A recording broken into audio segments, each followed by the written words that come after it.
Nah di sini tuh katanya banyak ikan sapu-sapu yang mati. Jadi gue mau pantau langsung melihat ikan sapu-sapunya.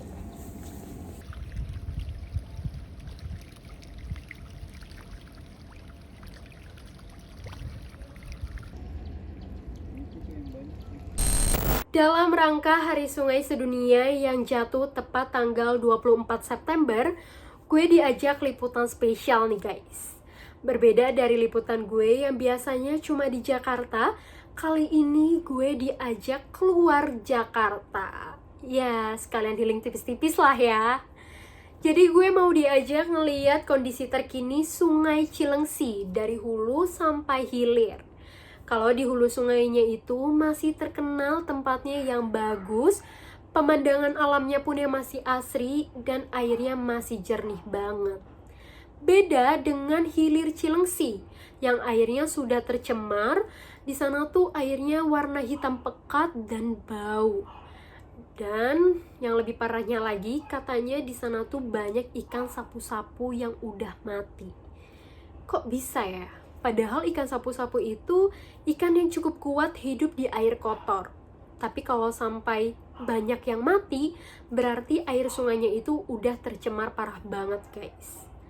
Mau tahu kelanjutannya gimana? Ini cerita gue dari lapangan.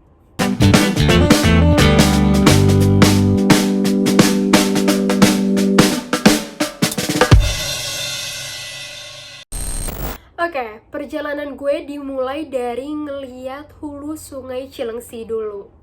Jadi dari rumah gue yang di Tangerang, gue harus keretaan sampai stasiun Cilebut Bogor. Setelah sampai, gue dijemput lah sama tim gue dan kita lanjut motoran ke desa Karangtengah lewat Sentul. Perjalanan kurang lebih selama 1 jam lah ya untuk kita sampai di kawasan Lewi Hejo.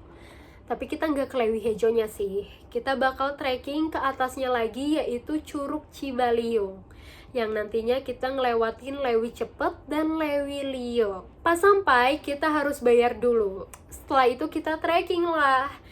Kurang lebih 2 jam buat sampai ke Curug Cibaliung.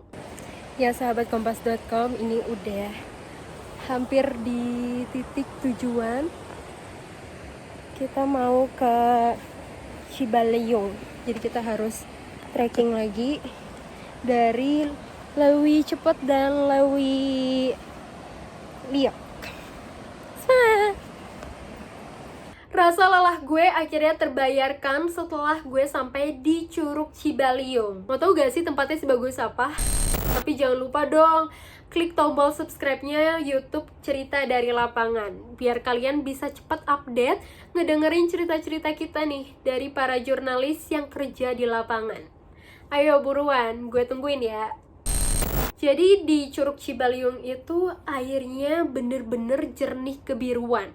Dan pemandangan alamnya pun masih asri banget. Kalian tahu gak sih kalau Curug Cibaliung itu ternyata hulu sungai Cilengsi yang mengalir dari Bogor hingga kota Bekasi. Nah akhirnya gue sempetin lah main air di curug itu. Ya memang sih airnya tuh agak dingin, tapi seru aja gitu bisa ngerasain sensasinya main di curug. Ya sahabat kompas.com, sekarang gue sama teman-teman udah sampai di Curug Cibaliung. Tadi kita juga udah sempet berenang-berenang. Ini ada pemandangan view curugnya. Ini kelihatannya sih cetek ya, tapi di dalamnya itu lumayan dalam. Dan kita sekarang mau siap-siap ke tempat yang kedua. Ini kalau bisa dilihat, ini tuh airnya jernih banget. Batu-batunya aja tuh kayak kelihatan.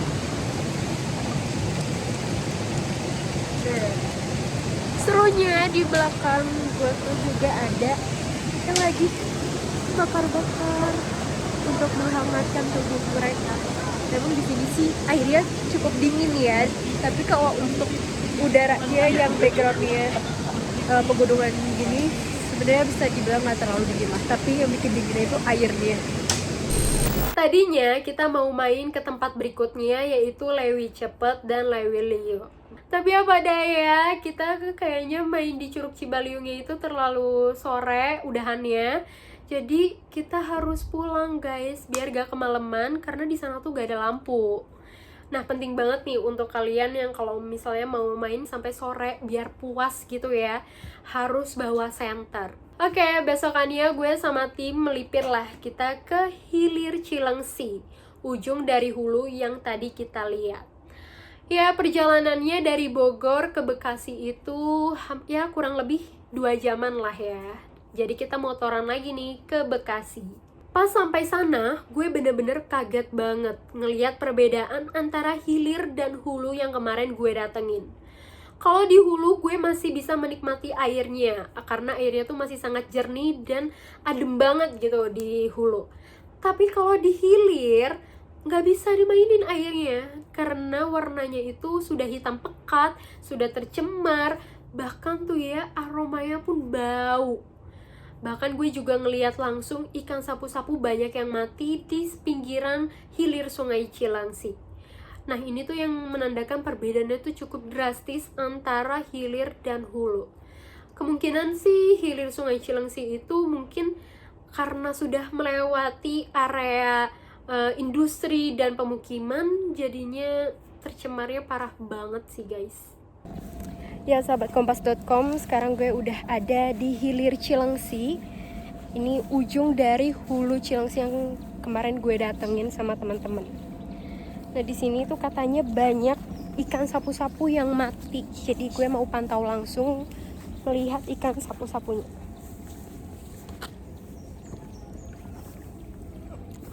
Nah, sekarang gue udah hampir di bagian bawah tuh kelihatan ikan sapu-sapunya yang mati. Ini kan sapu-sapunya ini udah mati karena tercemar Sungai Cilengsi. Oh, susah turunnya sini alat. Ini kan sapu-sapunya. Deketin lagi ke sana. Yang mati. Sapu buat makan siomay ini. Buat ini dikonsumsi masyarakat.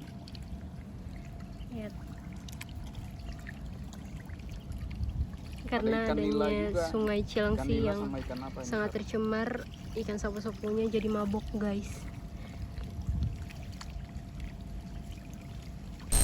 Nah, gue penasaran banget sih kenapa ini bisa terjadi.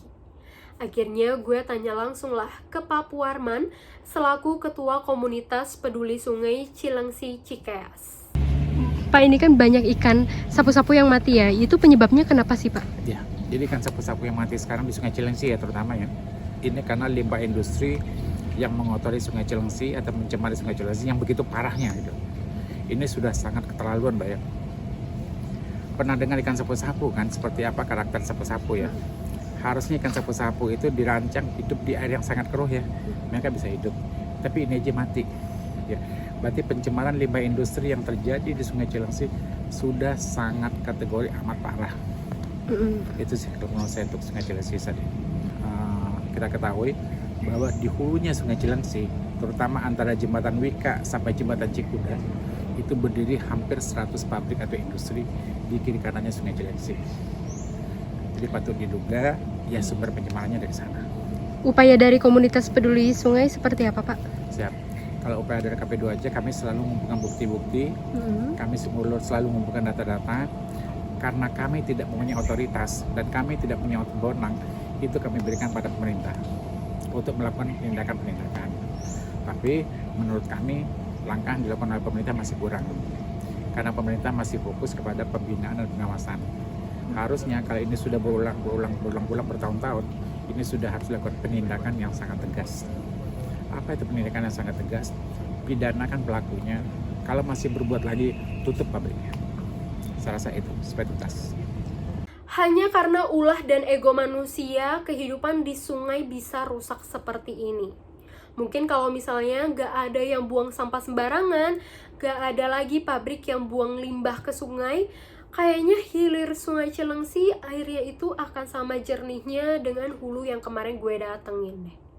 Tapi balik lagi sih, kita harus sadar diri untuk tidak membuang sampah sembarangan, apalagi ke sungai. Kita benar-benar harus peduli sama lingkungan, karena nanti dampaknya akan semua kita yang ngerasain. Oleh karena itu, kita harus punya komitmen kuat untuk jaga sungai dari hulu hingga hilir demi kebaikan kita semua. Oke guys, sekian dulu cerita gue dari lapangan. Ikutin cerita gue dari lapangan berikutnya ya. Jangan lupa like, comment, and subscribe.